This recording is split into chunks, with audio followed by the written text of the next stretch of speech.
Eu tô fazendo uma série de vídeos que se baseiam em Lendo Comigo, né, o nome da série de vídeos. E eu tô fazendo com os salmos porque eu achei que seria útil. E eu uso uma metódica que eu uso naturalmente para ler e interpretar as escrituras. Eu chamo a metódica das, das três vértices, né? Porque eu batizei com esse nome, porque eu dei esse nome, esse estilo. Para trabalhar com as escrituras com o máximo de honestidade possível. E a metódica dessas três vértices, né, eu chamo três, mas ela pode variar até para quatro vértices ou só duas mesmo e tal, porque, enfim, depois eu explico. Mais à frente, ao longo do tempo eu explico, para não delongar nesse vídeo. Essas vértices são a tentativa honesta de tratar com o texto bíblico. E o que é a tentativa honesta de tratar com o texto bíblico? Né? Por exemplo, a compreensão de que há realidades que não podem ser negadas, né, à luz da Escritura e conforme a luz das Escrituras. Né? Eu uso esse método das três vértices, que pode variar para número menos, número mais, para considerar todo o teor revelativo das Escrituras. E eu queria dar um exemplo, né? Por exemplo, o os salmos. Vou pegar o próprio salmo. O salmo vai ser uma boa começar porque a gente está fazendo isso, né? Eu lendo comigo. Aplicações dos salmos que cabiam a denotação de Davi, um referencial de Davi a uma situação que ele já tinha passado, ou que ele passava. Portanto, a gente tem que olhar como dado a Davi o salmo para ter uma interpretação honesta com o texto. Aí a outra interpretação que não é desonesta com o texto, porque virou uma metódica interpretativa, é a metódica judaica, que poderia aquela situação profetizar sobre o Messias. Aí esse Messias pode atender com a perspectiva messiânica cristã, que se cumpriu em Cristo, ou não pode atender. Aí isso já é um vértice, né? A vértice flutuante do conceito messiânico, dentro do judaísmo, que também interpretava de um teor profético, além de uma narrativa já histórica de Davi, nos Salmos. E a interpretação cristã, sobre determinado salmo que fala sobre alguma coisa que aconteceu com Davi, mas tem um teor profético do que aconteceria com o Messias. E às vezes é tríplice o negócio, né? Às vezes isso aconteceu com Davi, acontecerá com o Messias, aconteceu com o Messias e acontecerá novamente em outra natureza de estado. Aí você pode me perguntar, Pedro, as escrituras não podem ser relativizadas, não é uma verdade só. E eu digo que você está sendo um louco da cabeça nesse aspecto se você achar, ou está sendo muito simples, ou você não está sabendo ler as escrituras. A ideia de reciclar expressivas, sentidos ou profecias nas escrituras é tecnicamente uma coisa impossível de se negar. Né? Então, se você insiste em dizer que só tem um sentido para certos fatos das escrituras, é você que está sendo desonesto com as escrituras, para não pegar uma palavra mais pejorativa. Assim. Se você tem ciência e que só quer negar e resiste a todos esses fatos na cara, eu vou dar só um exemplo puro. Não é? As próprias escrituras apelam a esse sentido. Quando você lembra de Apocalipse, quando João é instigado a comer um livro, e esse livro é o livro do conhecimento ministerial, do evangelho e do trabalho da salvação e redenção do mundo, que João vai comer. E é falado para ele a seguinte palavra: é necessário que profetizes outra vez, para povo, línguas e nações. E o que é que esse fato que ocorre lá com João em Apocalipse quer dizer? Profetizar outra vez? Que espírito de profecia é essa? Aí você vai analisar o contexto cujo qual é aplicado esse livrinho, né, de conhecimento do plano redentor universal divino. É pegar as profecias que já falavam da redenção messiânica, repassá-las a um ressignificado, né, para continuar a pregação. Então, tipo, era pegar, por exemplo, vamos dizer que Apocalipse, o que é que Apocalipse está dizendo? Apocalipse falava da Daniel fazia referências ao momento de libertação do povo, a introdução do povo de volta a tal. E um livro de Daniel é altamente discursivo, cara. Você pode escolher um fato, mas não negar os outros. Mas o livro de Daniel tem profecias que se cumpriram em certa determinação, certo? E tem profecias que ficaram pendentes a se cumprir. E tem profecias que meio que duplicou a sua faceta. Em uma certa metódica se cumpriu, mas na verdade se cumpriu em outra, usando dos mesmos elementos. Então, essa dualidade não, essa duplicidade e tal no progredimento. Então, quando fala profetize outra vez, é quase que como se João tivesse que voltar às escrituras, e eu vou dar esse exemplo que realmente acontece no cristianismo. Por exemplo, tem profecia que era para o rei Ciro, né, o libertador ou o Messias libertador, Ciro era chamado Messias até, que vai ser reutilizado para falar do próprio Messias Jesus, cara, no Novo Testamento. Mas se cumpriu em Ciro no passado. Você está entendendo a duplicidade do sinônimo e o trabalho de ressignificação de escritura, que isso está tecnicamente, cara, em todas as escrituras, e nem digo somente nas escrituras com relação ao Novo e Antigo Testamento. Dentro do judaísmo já havia o aparato místico das coisas que já estavam escritas no Antigo Testamento, ou seja, tinha aquele significado, mas poderia especular outro, né? Dando mais utilidade, entre aspas, abrangindo o poder de utilidade da palavra, das escrituras e tal. No cristianismo a mesma coisa, e em qualquer seita do judaísmo que nasceu primitivamente, eles se baseavam nas escrituras, ressignificando o que as escrituras já diziam, né? Então, por exemplo, aquela profecia lá sobre a resposta divina para a segurança do rei, para o rei que se apegar à palavra divina. Eis que a virgem conceberá e dará à luz a um filho. Uma palavra lá em hebraico não é tanto fechada para a virgem. Fica em subtendência, dependendo da situação, o virgem, né? E o rei haveria de ver. E ainda, quando você continua a própria profecia, você vê que era uma contemplação para aquele povo, inegavelmente, para aquele povo realmente saber que tal mulher, né, teria tal filho, e o filho se chamaria tal, por causa, aí vai ter um movimento político X do próprio período que não cabe em qualquer outra circunstâncias proféticas, cara. Tá ligado? Não cabe em qualquer outra ocasião toda a descrição dada, a continuidade da profecia, a não ser aquele exato momento que seja cumprido. E depois você vê que o cristianismo pega essa mesma profecia para justificar o nascimento de Jesus, porém as outras partes são tiradas de jogo, né? Então a ressignificação daquele pensamento para a justiça de um pensamento idealístico e tal. Então a gente vê que isso não era só próprio do cristianismo, o judaísmo já tinha esses movimentos, por isso já tinha certas seitas essênias, zelotistas e tal, já tinha muitas coisas assim, trabalhando a ressignificação, o significado original do texto, o significado reinterpretado do texto, que fazia jus a alguma doutrina, algum pensamento, alguma coisa tal. E às vezes nem sempre, né, era de verdade aquele sinônimo. Não era o ideal original do texto, né? O que eu quero dizer é isso, né? Como eu posso dizer, outra coisa porque é necessário entender essas vértices, né? Só para ser mais rápido e tal.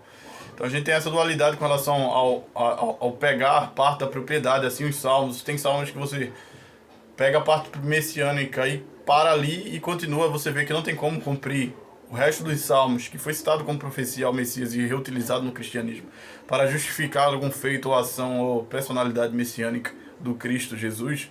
Você vê que se continuar o salmo, não vai tanto caber a ele se analisá-lo historicamente como nascido de Davi. Então, era um meio que, olha, essa parte justifica, e as outras? Não sei, tá ligado? Era quase isso, né? Ficava em aberto, né? Então, a gente vê, por exemplo, sei lá,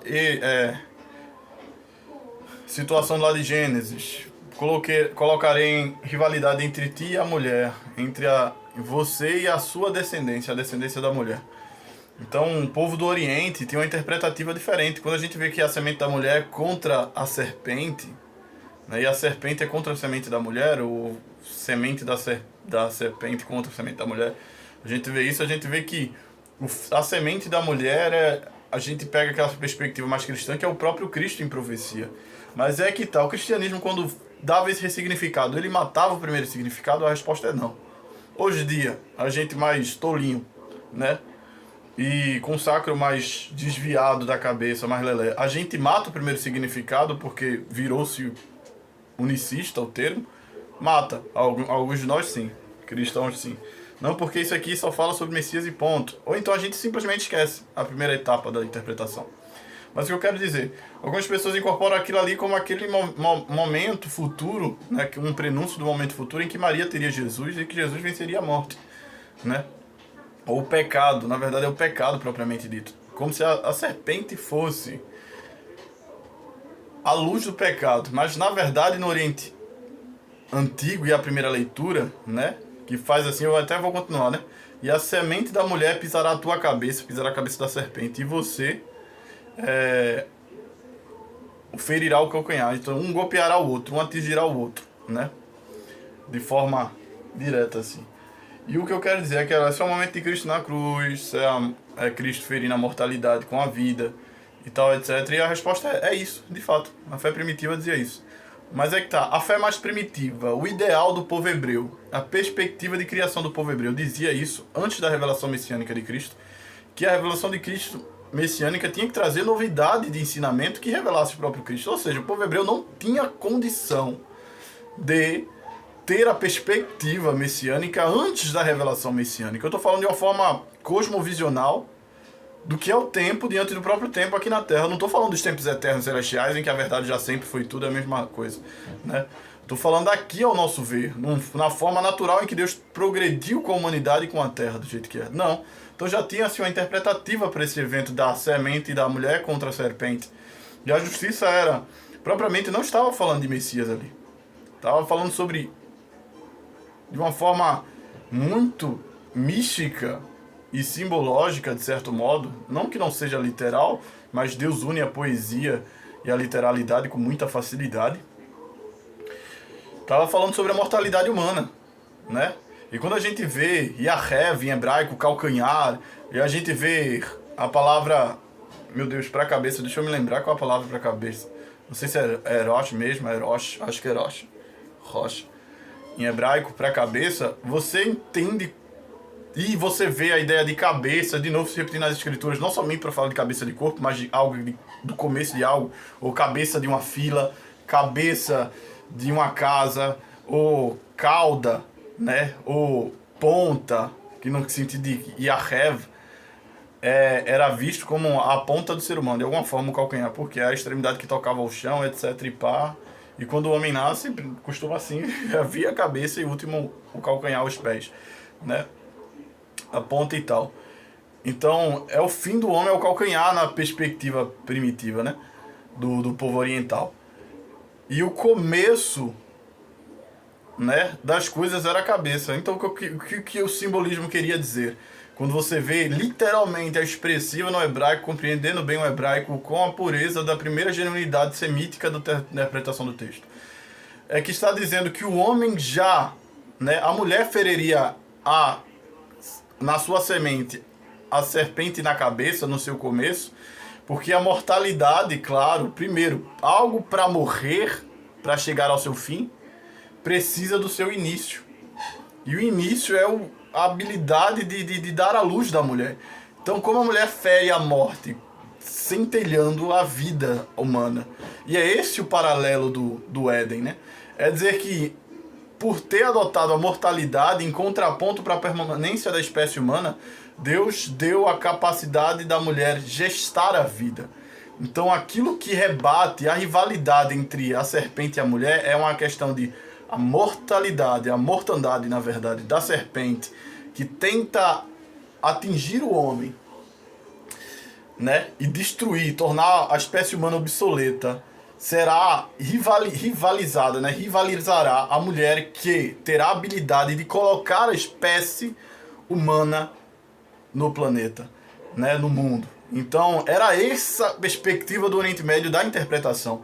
Por isso, o homem fere a cabeça onde se começa a vida, né? A mortalidade, haverá o nascimento, embora tudo que venha a morrer precisa primeiro nascer. Então já aí é que está a cabeça, né? Mas tudo que nasce precisará também morrer.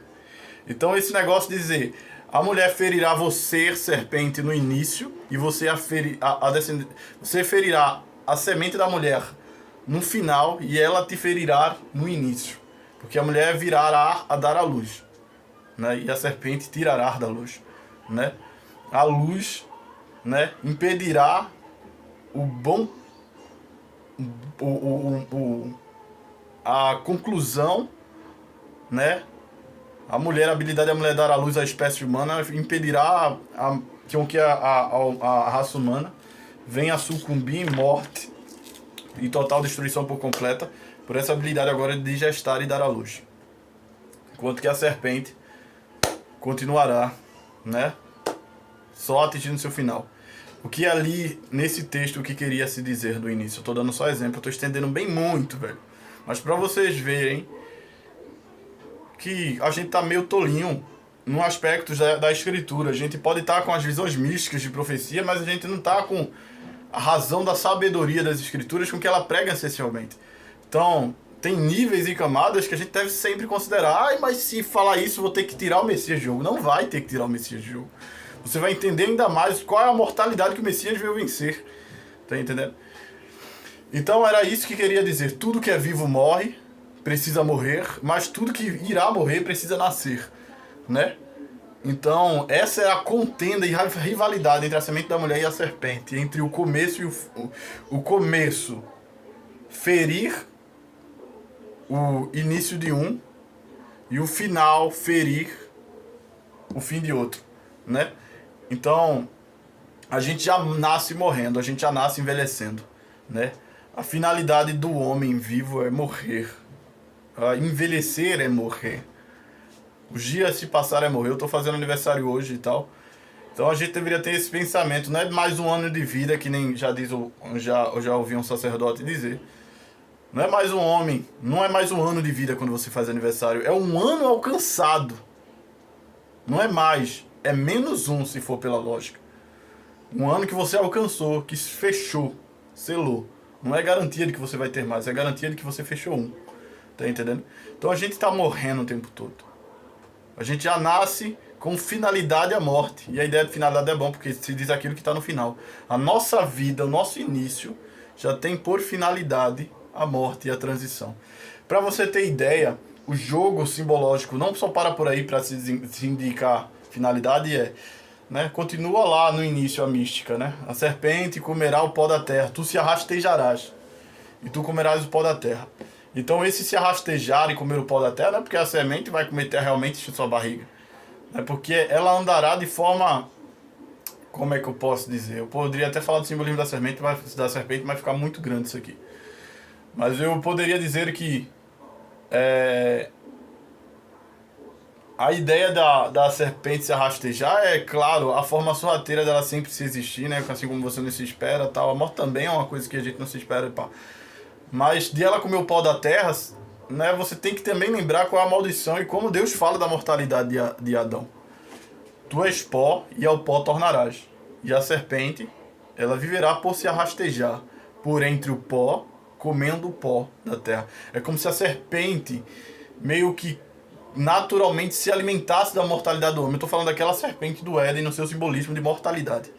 Então a mortalidade, o homem, como se ela comesse da morte do homem, não o homem enquanto vive. Então essa ideia de rivalidade entre a vida e a morte começa ali entre o Gênesis falando da própria transição de vida, do que é a vida, né? E depois, claro, certo, no cristianismo vai ser trabalhada depois a revelação do Messias, que aquilo ali também tem um peso profético, é uma coisa que vai fazer até um desfavor para a perspectiva de transição humana da forma semítica, porque a galera vai focar tanto nisso que vai esquecer do outro lado, né? Não vai ter tato para essa revelação. Mas vai dizer que aquilo ali, aquela semente da mulher, na verdade é o Cristo, né? E vai juntar com essa profecia que eu acabei de falar da virgem conceberá e dar à luz a um filho, que é uma coisa bem variável no texto cru hebraico e também considerando o momento e tal. E vai fechar e vai selar nesse espectro. Não vai selar como impedindo, mas com o costume, conforme os anos vão passando, as pessoas só vão olhar para esse lado da tradição. Então eu queria falar dessas vértices. Então eu vou botar uma pequena ilustração aqui. A primeira vértice eu chamo de vértice original. A vértice que respeita o tempo, ou a vértice histórica, né? Ou ordinária, vamos chamar assim, a vértice ordinária. A segunda vértice é a vértice espectral, da expectativa, que eu posso chamar assim, né? Ou a vértice mística, né?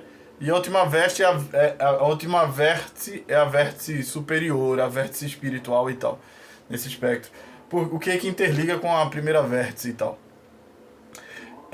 A primeira não, com a segunda vértice. Mas a primeira é a ordinária. A ordinária é o quê? Aquilo que está na ordem, aquilo que está na ordem do texto, do costume do texto, no período do texto, antes de qualquer coisa, revelação superior. O lado histórico do texto, o lado jornalístico do texto, no sentido de como você lê um jornal, a situação do tempo, o pensamento do tempo, com respeito ao que realmente era, sem ler, ignorando completamente a realidade que existiu antes de ser a realidade cujo qual a gente está usando, né? Para aprimorarmos até a realidade atual que a gente tem do texto, a novidade de interpretação que a gente tem no texto agora, usando-se também do conhecimento que um dia já foi lançado sobre aquele texto, né? Então é isso. Só queria explicar um pouco mais disso, que vocês estejam na paz.